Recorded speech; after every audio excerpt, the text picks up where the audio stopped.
భరత్ గారు, వాస్తవానికి ముఖ్యమంత్రి అమెరికా పర్యటనను నిరాకరించడానికి గల కారణాలను బయట పెట్టాల్సిన బాధ్యత కేంద్ర ప్రభుత్వంపై ఉందనే అంశాన్ని మనం ఎట్లా చూడాల్సిన అవసరం? ఇవాళ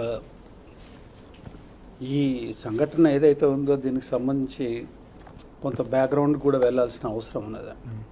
ఒక 2-3 వారాల క్రితం ఒక వార్త వచ్చింది. తెలంగాణకు సంబంధించిన ఒక మంత్రి అమెరికా పోతూ డాలర్ నోట్ల కట్టలతోని పట్టుబడ్డాడు. తద్వారా అతను ఒక 2 గంటలు 3 గంటల పాటు అధికారులు వారిని ప్రశ్నించడం జరిగింది. తర్వాత అక్కడ లోకల్ వాళ్ళు ఇంటర్వ్యూని అవ్వడంతో వదిలిపెట్టినారు. ఎంత సీరియస్ విషయం అనంటే, డాలర్లకు ఒక పరిమితిని మించి, అది కూడా రిజర్వ్ బ్యాంక్ అనుమతితో తీసుకున్నది, పాస్పోర్ట్ పెట్టి తీసుకోవాలి యాత్ర చేసేటప్పుడు. ఆ పరిమితిని దాటిందంటే అది ఇల్లీగల్. అది ఇవాళ ఒక వార్త వచ్చింది. అసలు మంత్రి ఎవడు, ఎన్ని దొరికినాయి, దాని సోర్స్ ఏంది, ఏ పర్పస్ కోసం 100 కోట్ల రూపాయల ఆరోపణలో 100 కోట్లని మెన్షన్ చేస్తూ ఉన్నారు. ఈ వార్తలలో అస్పష్టమైన వార్తలు వస్తూ ఉన్నాయి. ఈ ప్రభుత్వానికి బాధ్యత లేదా?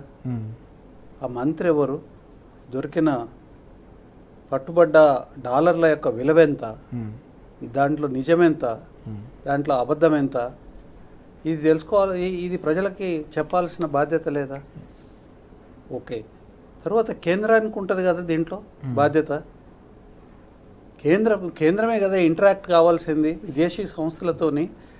ఇది సూచాయిగా కాదు, అన్ని ప్రచార మాధ్యమాల ద్వారా ఇది వచ్చింది. కేంద్రం ఏం మాట్లాడదు. ఇవాళ బడేబాయి బన్గాయ విలన్కి సంబంధించిన విషయం మాట్లాడుకోవాలి. 100 సార్లు పోయి వచ్చినాడు. పోయిన ప్రతిసారి మనం మంచిగా ఉంటే వాళ్ళు కూడా మంచిగా ఉంటారు అని సుభాషితాలు పలికినాడు.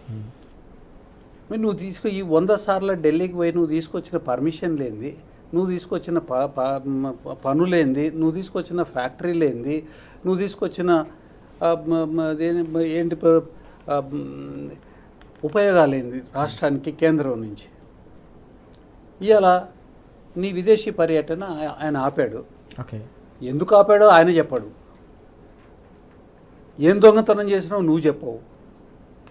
ప్రజలు తమాషాగా కనిపిస్తున్నారా మీకు? నిన్ను ఆయన కాపాడాలనుకుంటున్నారా, ఆయన నువ్వు కాపాడాలనుకుంటున్నావా? ఏంది ఇది? మొత్తం మీద ఏదో మంచి జరగలేదు కాబట్టి, ఏదో చెడు జరగబోతుంది కాబట్టి ఆపినాం అనేది వాళ్ళు చెప్తా ఉన్నారు. ఇన్అప్రాప్రియేట్ పని చేస్తా అన్నారు, చేసేది అవకాశం ఉంది కాబట్టి మేము ఆపినాం అనేది కేంద్రం ప్రకటించింది. ఏంటి ఆ ఇన్అప్రాప్రియేట్? ఎందుకు కేంద్ర ప్రభుత్వం ఇవాళ కాంగ్రెస్కు ఒత్తాసు పలుకుతూ ఉంది? నోట్ల కట్టలతోని అమెరికా ఎయిర్పోర్ట్లో పట్టుబట్టిన మంత్రి యొక్క వివరాలు ఎందుకు కేంద్రం చెప్పట్లేదు? ప్రయత్నం ఎందుకు చేయట్లేదు? మనీ లాండరింగ్ యాక్ట్ కింద ఈడీ ఎందుకు ఇన్వెస్టిగేట్ చేయట్లేదు? చేస్తే ప్రజలకు ఎందుకు వివరాలు చెప్పట్లేదు? ఇవాళ కూడా కేంద్రం ఏం వివరాలు చెప్పలే. ఇన్అప్రాప్రియేట్ పనుల కోసం పోతున్నాడు కాబట్టి మేము వద్దన్నాం అని చెప్తా ఉన్నారు.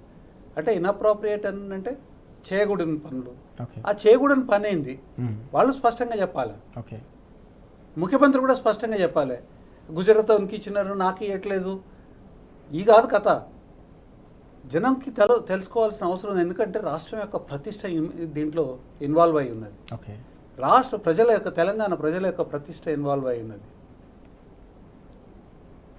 ఇప్పుడు అక్కడ ఏదైతే ఆరోపణ వచ్చిందో, 100 కోట్ల రూపాయలు డాలర్ల రూపంలో, ఫిజికల్ డాలర్ల రూపంలో తీసుకొని పోతా ఉన్నారు అనేదైతే ఆరోపణ వచ్చిందో, మరి ఇక్కడ కూడా ఏదైనా అట్లాంటి దరిద్రం ఏదైనా ఇన్వాల్వ్ అయిందా లేదా? ప్రజలకు ఆసక్తి ఉంటుంది, తెలుసుకోవాల్సిన బాధ్యత కూడా ఉంటుంది.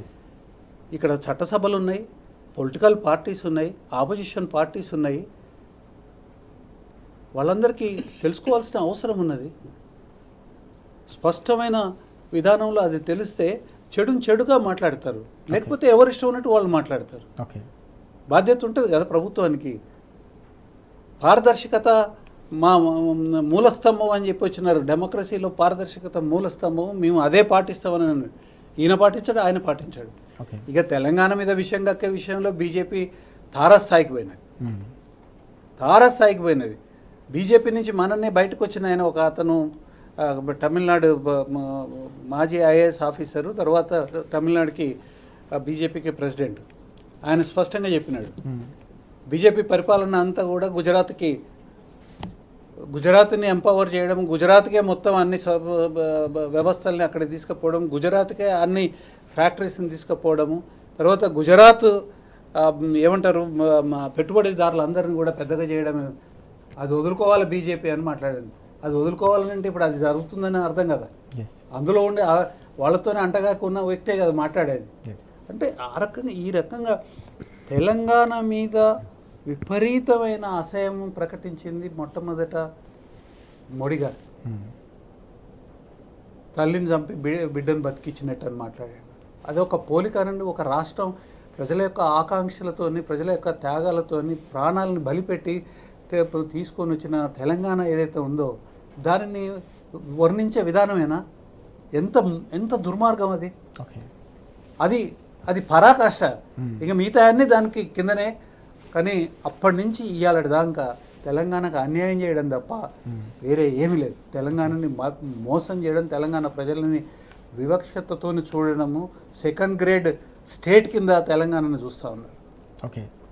బీజేపీ ప్రభుత్వం, okay, BJP party, Congress party తెలంగాణను ముంచేదానికోసము, ఆంధ్ర నాయకత్వాన్ని అంటగాగే దానికోసము ఏ దుర్మార్గమైనా చేస్తూ ఉన్నారు. ఇవాళ ఆ దుర్మార్గంలో భాగంగానే ఆ కాళేశ్వరం కానివ్వండి, నీళ్ళ తరలింపు కానివ్వండి, నిధుల తరలింపు కానివ్వండి, ఇక్కడి పరిపాలన అక్కడి నుంచి ఆదేశాల కోసం ఎదురుచూపులు కానివ్వండి, వీటన్నిటిని చూస్తూ సంతోషపడుతున్న బీజేపీ కానివ్వండి, కాంగ్రెస్ బీజేపీ తెలంగాణకి ఎప్పుడు కూడా చెడు కోరుకున్న వాళ్ళే తప్ప మంచి కోరుకున్న వాళ్ళు కాదు. ఓకే. కాబట్టి మనకి ఏదైతే స్వీయ అస్తిత్వం కోసము ఎవరు కొట్లాడినారు అనేది ఇవాళ చరిత్ర ఉంది. ప్రజల ముందు పరిపాలన ఉన్నది. కేసీఆర్ గారి పరిపాలన ఉన్నది. కాంగ్రెస్ ఇవాళ చేస్తున్న పరిపాలన ఉంది. బీజేపీ ప్రవర్తించిన తీరు ఉన్నది. ఇవాళ ఆలోచించాల్సిన అవసరం ఉన్నది, నిర్ణయం తీసుకోవాల్సిన అవసరం ఉన్నది. ఎవరి కాలంలో ప్రజలకు మంచి జరిగిందని. కనీసం రైతులకి రైతు బీమా ఇస్తే కూడా ఓర్వలేని దరిద్ర పార్టీలు. తర్వాత సంక్షేమ పథకాలు రెజొనవేట్ చేసేదానికోసం వినియోగించిన సంక్షేమ పథకాలని మట్టి గర్పించేదానికోసము ఇనాక్షన్తోనే, అంటే వాళ్ళు నిష్క్రియ పర్వంతో ఇవాళ వాటిని మూసేసే కార్యక్రమం చేస్తూ ఉన్నారు. ఆ విషయం మీరు మాట్లాడాలి. ఎందుకంటే హైకోర్టులో ఒక కేసు ఫైల్ అయింది.